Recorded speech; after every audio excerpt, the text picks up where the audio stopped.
সময় ওই সাহাবারা চলে গেলেন শহীদদের সাহাবাদেরকে নিয়ে আমার রাসূলের সামনে হাজির হয়ে নওজওয়ানেরা, যুবকেরা, তরুণেরা, বাপেরা, এমন সময় দেখা গেল হানজালা রাদিয়াল্লাহু আমার আপনার নবীর কাছে আসলেন।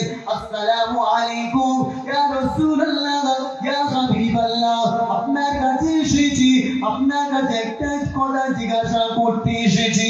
আপনি যদি হুকুম দেন, আপনি যদি ইজাজত দেন, আমি বলতে পারি গো। ও মা মহিলা, কি কথা বলবে বলে ফেলো। ইয়া রাসূলুল্লাহ, ইয়া হাবিবাল্লাহ, আমার হানজালা শহীদ হয়ে গিয়েছে গো। আমি শুনেছি হানজালা আল্লাহ তাকে সাড়া দিয়েছে। ইয়া রাসূলুল্লাহ, ইয়া হাবিবাল্লাহ, আমি শুনেছি শহীদদের গোসল করাতে লাগে না, শহীদদের কাপড় পরাতে লাগে না। ইয়া রাসূলুল্লাহ, ইয়া হাবিবাল্লাহ, ইয়া রাসূলুল্লাহ, হানজালা আমার সঙ্গে এক বিছানায় ছিল, আমাদের কালকে বিবাহ হয়েছে, বাসর রাত ছিল।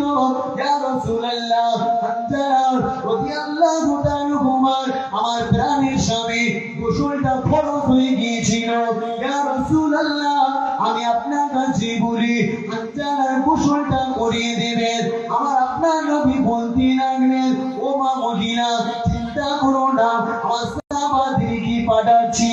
এমন সময় অন্যান্য সাহাবারা গিয়ে যুদ্ধর ময়দানে খুঁজতে লাগলেন, যুদ্ধর ময়দানে তন্ন করলে খুঁজতে লাগলেন।